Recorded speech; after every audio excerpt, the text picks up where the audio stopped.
Story by Storm's Wrath, the Human Artificial Hive Mind Part 1, Malfunction. What happened, pilot? Amber sighed.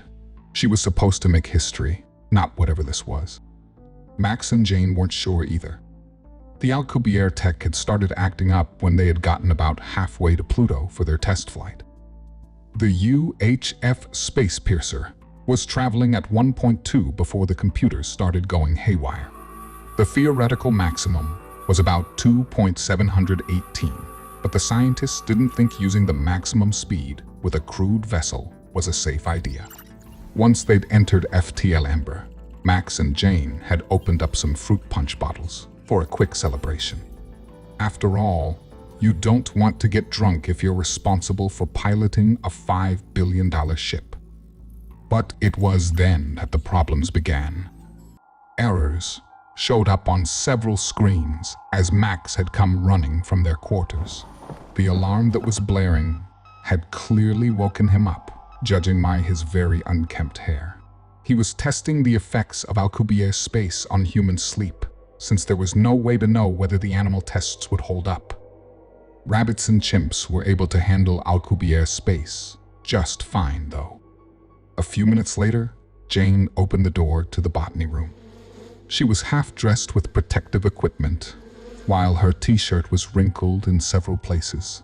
Amber figured that she'd been trying to struggle out of her beekeeping equipment for nearly a minute.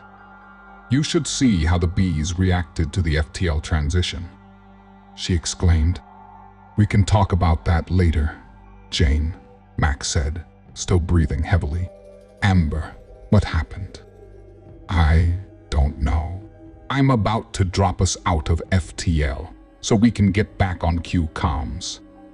They all got to their seats and secured their seatbelts around their chests and legs. "Everyone ready?" Amber asked.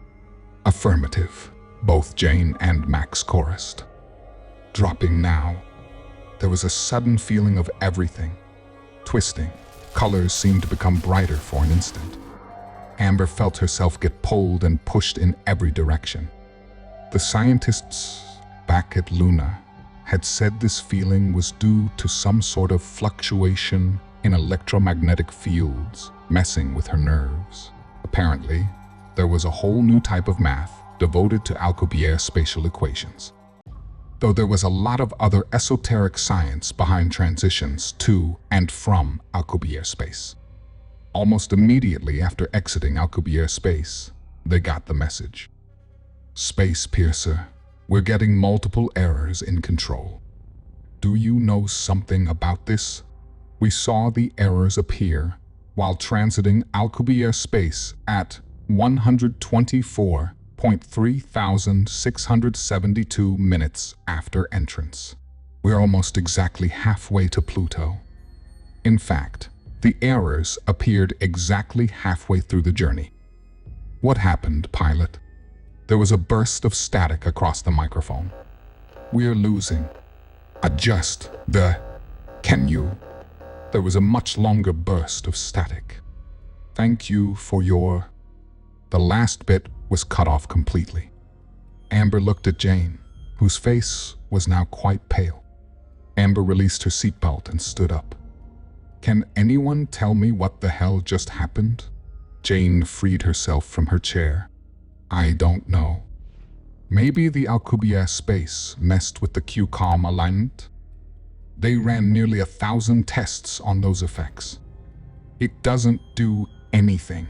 Something was different this time. Maybe it was us," suggested Max. "Us? Perhaps it's something to do with our sentience at large. We've only tested Alcubierre jumps on non-sentient creatures until now." Jane nodded. "Well, I'll go take inventory of our food stocks." Amber began thinking about how long they could survive. The oxygen reclamation systems would be the last to go, able to go for a year before breaking down. They had water and waste reclamation systems, but the waste reclamation would only get them through about a week before it lost the nutrient content necessary to sustain them. "We should do an investigation."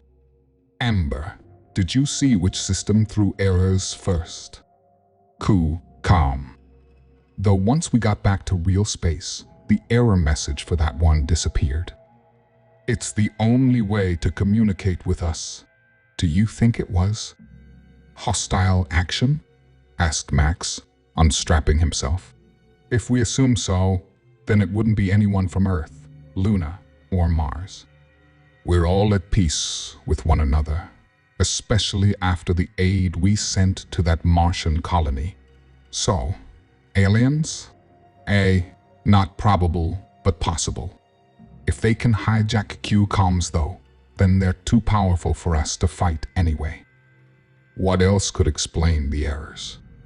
A light appeared in the center of the room. That would be me. Amber blinked in shock. What are you? And why can you speak? Are you responsible for the problems with our FTL capabilities? The light grew larger and dimmed from bright white to a dark green. That, my friends, is why I'm here. My name is Gaia, and I'm going to use you to send a message to humanity. Far away, a probe's virtual intelligence stirred as a message repeatedly flashed in the computer interface. SPATILJUMPDETE. The virtual intelligence searched through the probe's cameras as a red light pulsed.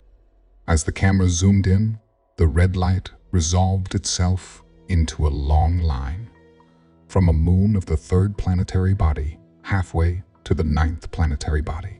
System designated 2383.84,927. 1567. Star size is 1.1 standard stellar radii. Transmitting. The virtual intelligence forwarded the message to the nearest jump space communications beacon. The tight beam gamma ray would take several standard years to reach it. The virtual intelligence ran a calculation.